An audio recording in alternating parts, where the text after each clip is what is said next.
I stood in the hotel lobby, a bustling hub of excitement filled with professionals milling about, each engrossed in their conversations.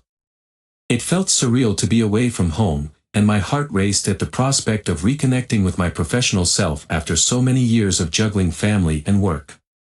Jack had encouraged me to attend this seminar, insisting it would be good for me, and I felt a mix of gratitude and apprehension as I took in my surroundings. As I scanned the room, I spotted Tom leaning against the wall, his youthful energy drawing my gaze. He was the new guy in our office, hired to bring fresh ideas to the team. I couldn't help but admire his confident posture and the easy smile he wore. It wasn't long before our eyes met, and he waved me over. "Mia. I was hoping I'd see you here," Tom said, his voice warm and inviting. "Are you ready for the first session?" "Absolutely.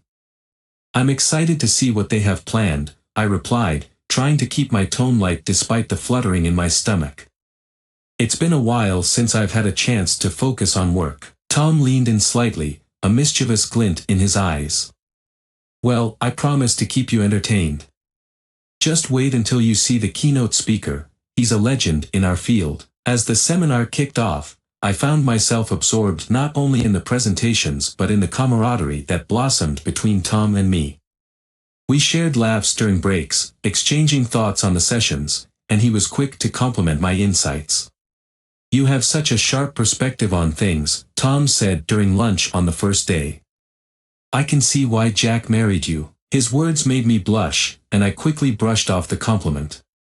"Oh, come on, it's nothing special. Jack just happens to be an amazing man." "True," Tom replied, leaning in a little closer, "but you have something he doesn't, a spark. You should embrace it more." I hesitated, feeling a thrill run through me. "I don't know. I've been a mom for so long. It's hard to remember the last time I felt that spark." "Then let's change that," Tom said with a grin. "You deserve to enjoy yourself while you're here." The evenings quickly became my favorite part of the seminar. After the sessions, we would grab drinks at the hotel bar, the atmosphere buzzing with laughter and friendly banter. On the second night, Tom and I found ourselves tucked away in a corner, sharing a plate of nachos and swapping stories. "I have to admit, I wasn't sure what to expect coming here," I confessed, sipping my drink. "But this has turned out to be so much more fun than I thought it would be." "I'm glad you're having a good time," he replied, his gaze lingering on me. "You deserve to feel alive, especially with everything you manage back home." I smiled at him, feeling an unexpected warmth in his words. "It's easy to forget that, you know. Sometimes I feel like I'm just a mom and a wife." Tom leaned forward, his voice dropping to a conspiratorial whisper. "Well, you're so much more than that. You're intelligent, driven, and, if you don't mind me saying, gorgeous." My breath caught in my throat, and I could feel my cheeks flush. "Thank you, Tom. That means a lot coming from you." As the night wore on, the laughter and the alcohol loosened my inhibitions. I found myself leaning in closer to him, feeling an electric tension in the air. I reminded myself of Jack and the life we built together, but the pull toward Tom felt undeniable, intoxicating. It was a flirtation I never expected, yet it felt thrillingly wrong and exciting at the same time. Later, as we walked back to our rooms, the hallway dimly lit and quiet, Tom turned to me, his expression serious. "Mia, can I ask you something?" "Sure," I replied, my heart racing. "Do you ever wish for something different? A little excitement? A change?" His question hung in the air like a challenge. I bit my lip, weighing my words carefully. "Sometimes, yes. But I have a good life, a wonderful husband and 2 amazing daughters." "I know," he said softly, "but life is about balance, right? You deserve to feel desired, too." The way he said it sent a shiver down my spine. I wanted to pull away, to remind myself of my commitments, but a part of me craved the thrill he offered.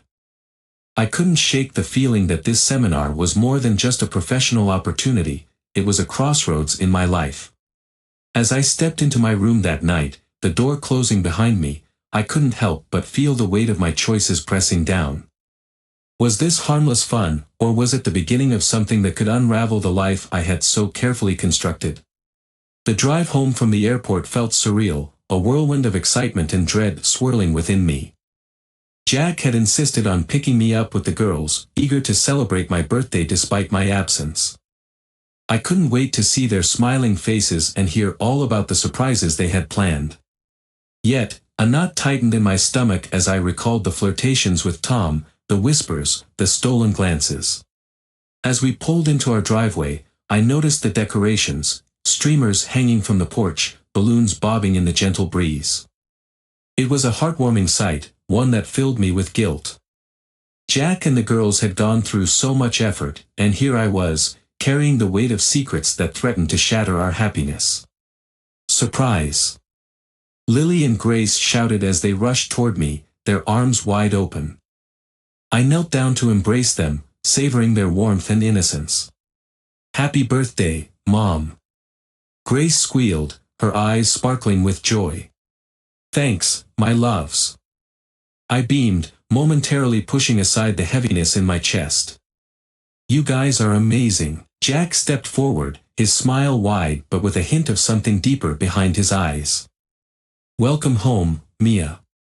"I missed you." "Missed you too," I said, forcing a smile. As we entered the house, the scent of my favorite cake wafted through the air, mixing with the sound of laughter. "Let's get the party started," Jack announced, his enthusiasm palpable. But as the evening unfolded, I felt the facade beginning to crack. The girls were all energy and excitement, singing "Happy Birthday" and presenting me with a homemade card filled with drawings and heartfelt notes. I reveled in their affection, yet with each passing moment, my mind drifted back to Tom. It felt like a betrayal to be so present with my family while hiding this dark secret. After dinner, while the girls played with their toys, Jack pulled me aside into the kitchen. The atmosphere shifted, the air thick with unsaid words.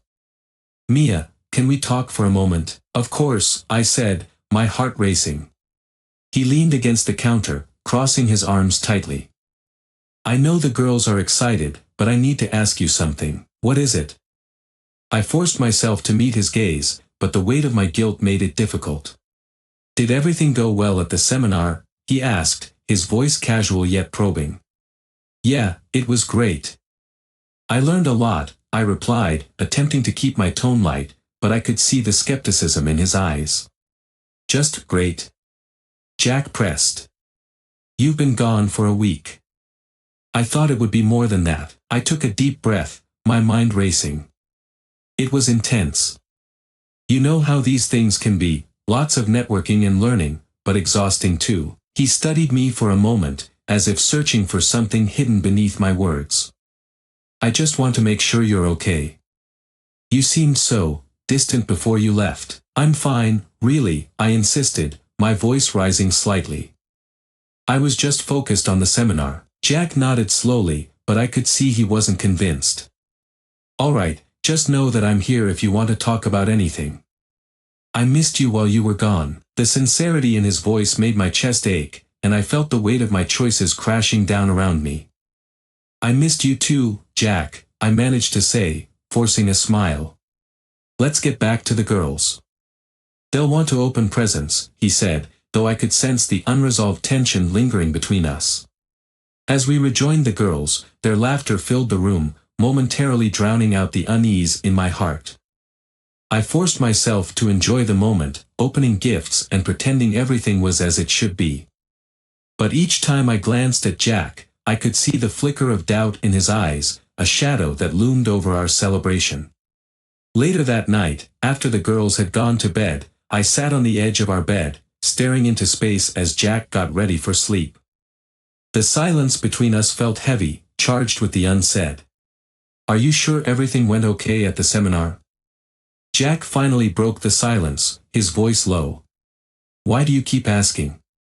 I snapped, the defensiveness creeping in. "Can't I just have one night to celebrate without dissecting every detail?" "I just want to know what's going on with you," he replied, his tone calm but firm. "You've been different since you got back." I sighed, the weight of my secret suffocating. "I don't know, Jack. It's just been a lot to process. I promise I'll tell you everything when I'm ready. Okay, he said, though the disappointment in his voice was unmistakable. Just, don't shut me out. I'm still here. I nodded, but deep down, I knew I was already drifting away. As I turned off the lamp and lay down, I stared at the ceiling, wondering how I would ever bridge the chasm that my actions had created. Each moment of intimacy with Jack felt tainted, each kiss a reminder of the betrayal I carried. And as I closed my eyes, I felt the weight of my choices pressing down, realizing that the road ahead would only become more complicated, more painful. The thrill of my seminar flirtations now felt like a distant echo, drowned out by the realities of the life I was at risk of losing. The days following my return home felt like walking through a fog, each moment blurring together as I struggled to process the reality of my actions. Jack was kind and attentive, but the weight of my secret loomed over us, a silent specter at the edge of every conversation. The tension between us was palpable, thickening the air in our home. One morning, as I prepared breakfast for the girls, Jack walked into the kitchen, rubbing the sleep from his eyes. "Morning," he said, leaning against the counter, watching me with an intensity that made my heart race. "Good morning," I replied, forcing a smile as I flipped pancakes. The familiar sound of sizzling batter should have brought me comfort, but instead, it filled me with guilt. "Do you think we could talk after the girls leave for school?" he asked, his tone tentative yet serious. I paused, the spatula frozen midair. "Sure, what about? I just want to check in on you." "I feel like something's off," he said, his eyes searching mine for answers. "Okay," I replied, my stomach nodding. "I'll be ready." As soon as the girls left for school, the house felt eerily quiet, amplifying the anxiety buzzing in my chest. Jack paced the living room, his brow furrowed with concern. "Mia, I need you to be honest with me.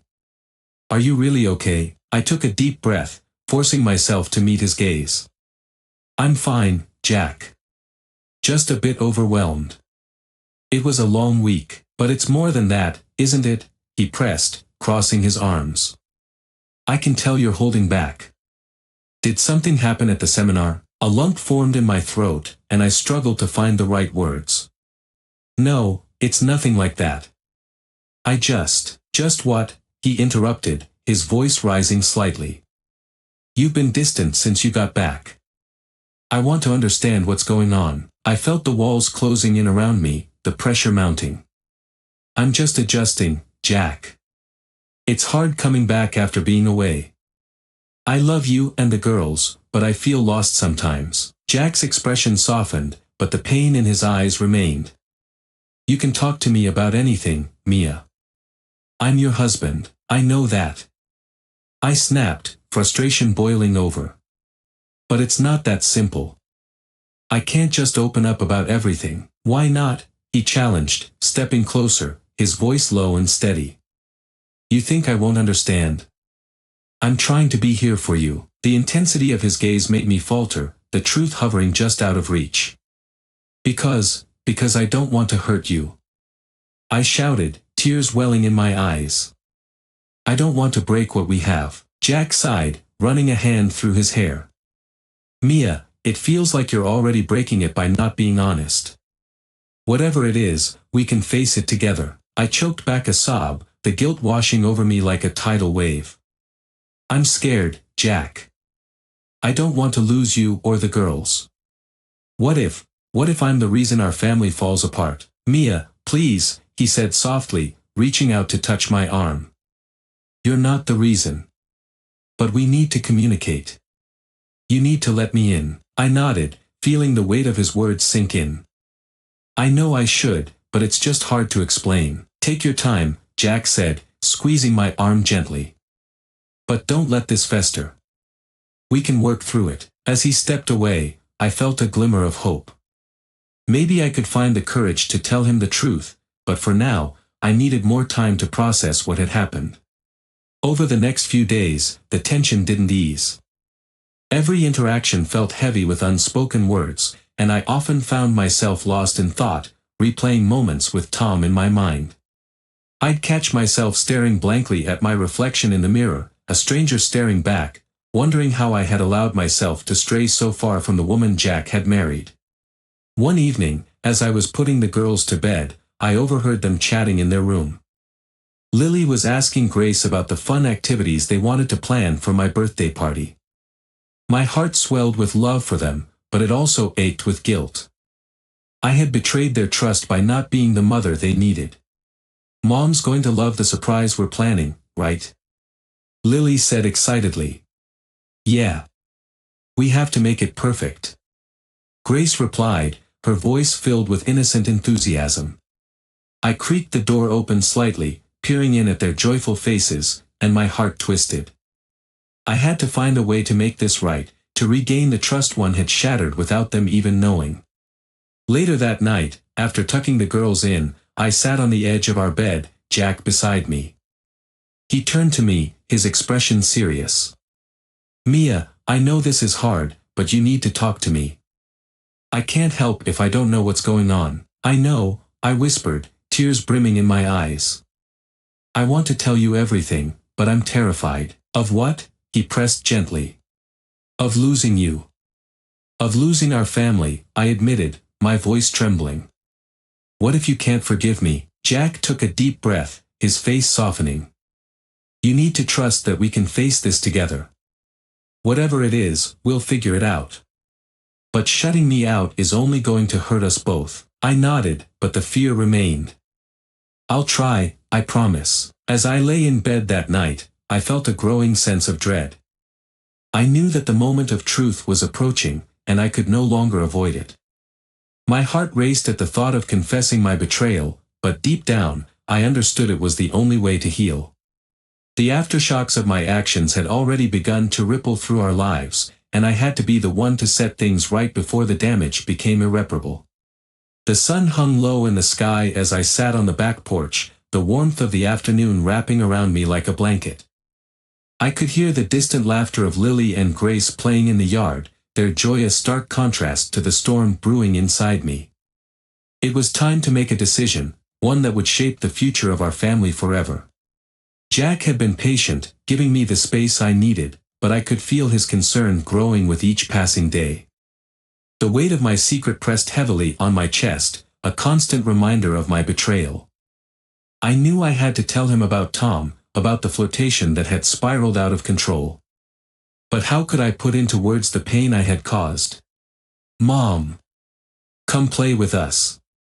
Grace called, her voice sweet and inviting. I hesitated, torn between the pull of their laughter and the dread of facing the truth. But just as I was about to join them, Jack stepped outside, his expression serious.